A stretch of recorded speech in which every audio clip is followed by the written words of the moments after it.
આજની આ પ્રેસ વાર્તાની અંદર ઉપસ્થિત તમામ પત્રકાર ભાઈઓ અને મારા સંગઠનના સૌ બહેનોનું હાર્દિક સ્વાગત છે.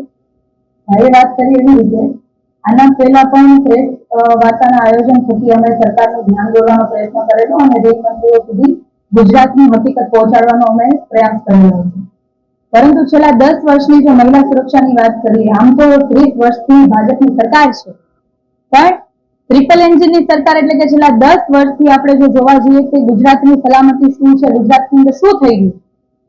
મોટી મોટી સભાઓની અંદર આ તમામ મંત્રીઓ મોટી મોટી વાતો કરતા હોય છે, ફાંફાફોજદારી કરતા હોય છે, પરંતુ રિયાલિટી આખી અલગ છે. અને તમે વિકાસની વાતો કરો છો, તમે મોટી મોટી સલામતીની વાતો કરો છો, ગુજરાતમાં મહિલાઓ સલામત છે એવી ગુજરાતના બહારના રાજ્યોની અંદર તમે સભાઓની અંદર વાત કરો છો, પણ આ ગુજરાતની હાલત શું છે? છેલ્લા 10 વર્ષની વાત કરીએ તો એક પછી એક વર્ષનો જો આપણે એનસીઆરબી નો રિપોર્ટ જોવા જઈએ કે જેમાં ગુનાઓ નોંધાયા છે, બળાત્કારના ગુનાઓ નોંધાયા છે, એવા તો કેટલાય ગુનાઓ એવા છે કે જે નોંધાયા નથી. ઓન ચોપડે જે નોંધાયા છે એનો આંકડો જો જોવા જઈએ તો છેલ્લા 10 વર્ષમાં એટલે કે 2015 થી 24 સુધી, 2025-26 નો તો રિપોર્ટ નથી હજી રજૂ થયો, 2024 સુધીનો જો રિપોર્ટ જોવા જઈએ તો 6116 મહિલાઓ સાથે દુષ્કર્મ થયું છે એવા કેસ નોંધાયા છે. એક કેસ હોય, 2 હોય, 3 હોય, 4 હોય, એની જગ્યાઓ પર તમે જોવા જાવ તો 6116 દીકરીઓ પીંખાઈ છે, મહિલાઓ પીંખાઈ છે. અને બીજી બાજુ આ નેતાઓ એવી વાત કરે છે કે સબ સહી સબ સલામત. ગૃહમંત્રી ભાષણોની અંદર માત્ર ને માત્ર રીલ બનાવતા દેખાય છે, કોઈને છોડવામાં નહીં આવે, કાયદાનું કામ કરશે. શું કાયદો કામ કરે છે? ક્યાં કોને ડર લાગે છે? કયા હવસખોરોને ડર લાગે છે? કયા માફિયાને ડર લાગે છે? કયા બળાત્કારીને ડર લાગે છે? આટલા વર્ષોથી જો તમારો ડર હોત, તમારી સરકાર છે, બધું જ તમારું છે, તંત્ર તમારું, ઈડી સીબીઆઈ બધું જ તમારું છે, પણ આનો ઉપયોગ માત્ર ને માત્ર રાજકીય લોકોનો અવાજ દબાવવા માટે થાય છે. સામાન્ય લોકો જયારે આંદોલન કરે, પોતાના હકની વાત કરે તો એને દબાવવા માટે થાય છે. પણ આ કાયદાનો ઉપયોગ, આ તંત્રનો ઉપયોગ આ જે બળાત્કારીઓ છે એના ઉપર નથી થતો. જયારે આવી ઘટના બને છે ત્યારે રેલ મંત્રી આવીને વિડીયોના માધ્યમથી કહે છે કે અમે એમને ખૂબ માર્યો છે, ચાલી ના શકે એવી હાલત કરી દીધી છે, અને હવે આગળ કાયદાનું કામ કરશે. શું કાયદાનું કામ કરશે? માનનીય હર્ષભાઈ સંઘવીને હું કહેવા માંગુ છું કે ગૃહમંત્રી છો તમે કદાચ ભૂલી ગયા છો કે આ ગુજરાતની અંદર તમે ખૂબ મહત્વની જવાબદારી ઉપાડશો. આ ગુજરાતની અંદર કોઈ મૂવીનું શૂટિંગ નથી ચાલતું કે તમે એક પછી એક રીલો બનાવો છો ને રીલો બનાવીને તમે લાઈક અને શેર માટે તમે વધારેમાં વધારે પબ્લિસિટી મેળવવા માટેના આયોજન કરો છો. તમે ગૃહમંત્રી છો, રીલ મંત્રી નથી. અને ખરેખર તમારે કાયદાની રીતે જો કામ કરવું હોય તો આવી ઘટનાઓ ના બનતી હોય.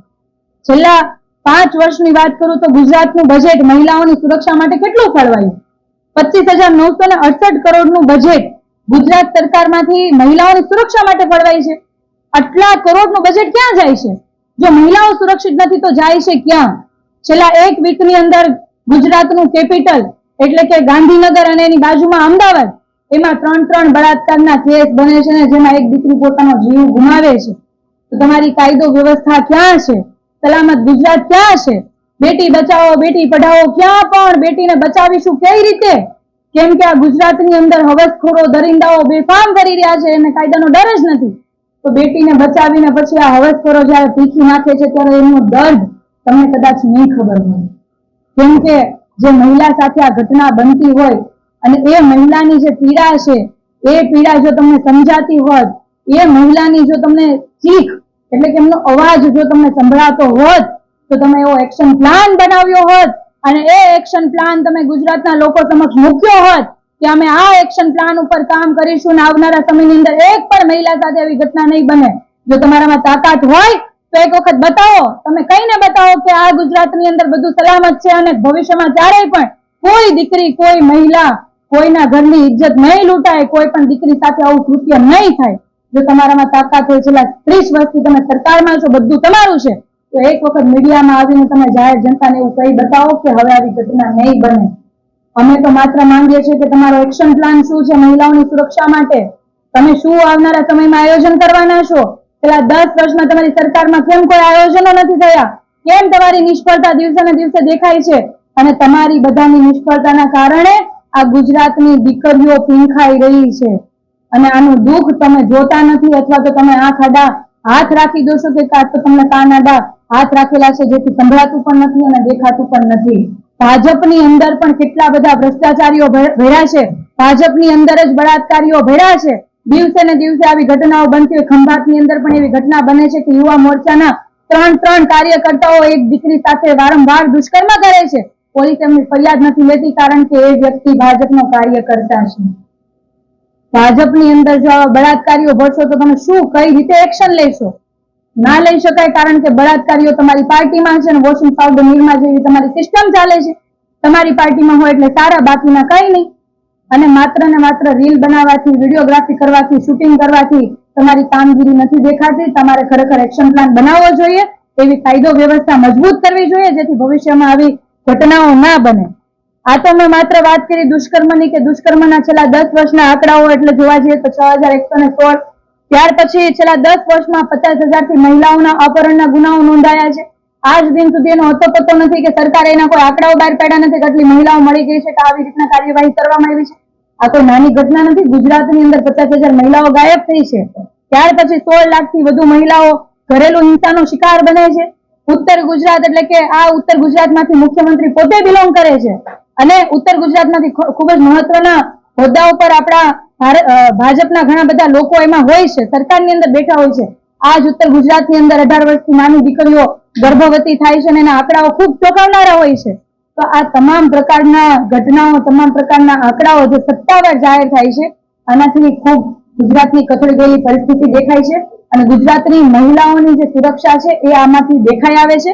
ગુજરાતની મહિલાઓની સુરક્ષા બાબતે ના તો ભાજપને ચિંતા છે, ના ભાજપના નેતાઓને ચિંતા છે અને તંત્ર પણ આ ચિંતાઓ કરતું નથી અને એમનામ જ બેફામ જે રીતના ચાલી રહ્યું છે એમનામ ચાલી રહ્યું છે.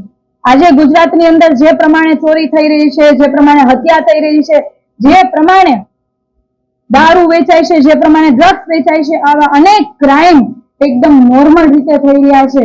એવી જ રીતે આજની પરિસ્થિતિ ગુજરાતની એવી છે, દુષ્કર્મ પણ નોર્મલ આ ભાજપના નેતાઓએ કરી દીધું છે.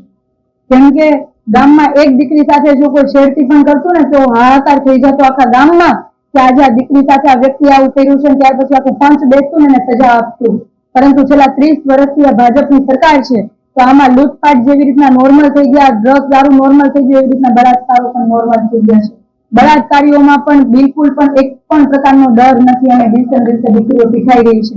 અને ખૂબ જ દુઃખની વાત એ છે કે જે જગ્યા એટલે કે ગૃહમંત્રીનું હોમ ટાઉન છે, એ ગૃહમંત્રીનું હોમ ટાઉન એટલે કે સુરત, આ સુરત આખા ભારત દેશની અંદર ક્રાઇમ કેપિટલની અંદર બીજા નંબરનું સુરત છે અને બીજી બાજુ ગૃહમંત્રી રીલો બનાવે છે, રીલોની અંદર મોટી મોટી વાતો કરે છે.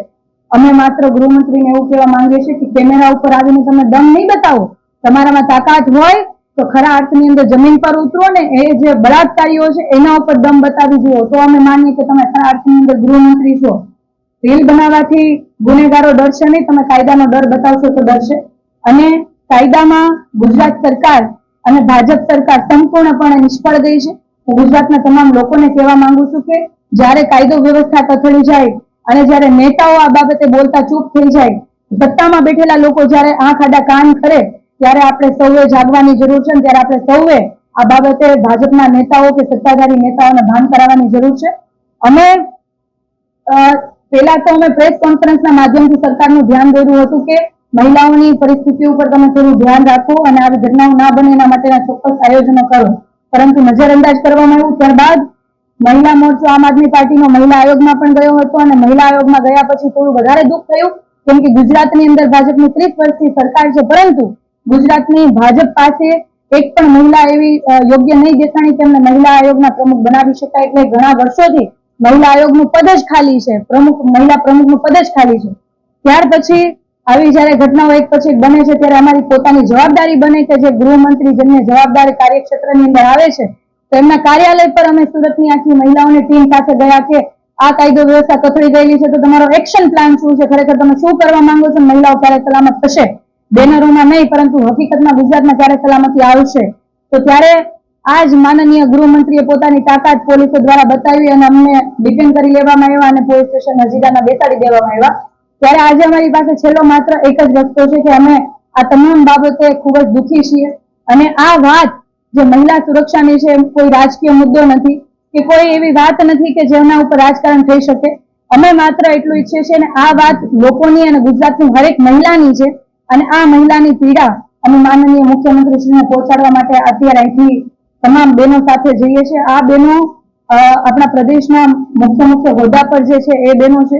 અમદાવાદ ગાંધીનગરના ખૂબ જવાબદાર બહેનો છે અને કોઈ પ્રકારનો મોટો વિરોધ પ્રદર્શન કે પછી બીજું કોઈ આયોજન નથી. પણ આજે અમે માનનીય મુખ્યમંત્રીશ્રીને કહેવા માંગીએ છીએ કે તમે જે જાહેર મંચ ઉપરથી કહો છો તમારી સરકાર મૃદુ સરકાર છે, સંવેદનશીલ સરકાર છે, તો મહિલાઓ માટેની તમારી સંવેદના ક્યાં મરી ગઈ છે? તમારા મંત્રીઓ એક પછી રીલો બનાવે છે, પરંતુ દિવસે ને દિવસે દીકરીઓ પીઠાય છે, તેના માટે તમે શું આયોજન કરશો?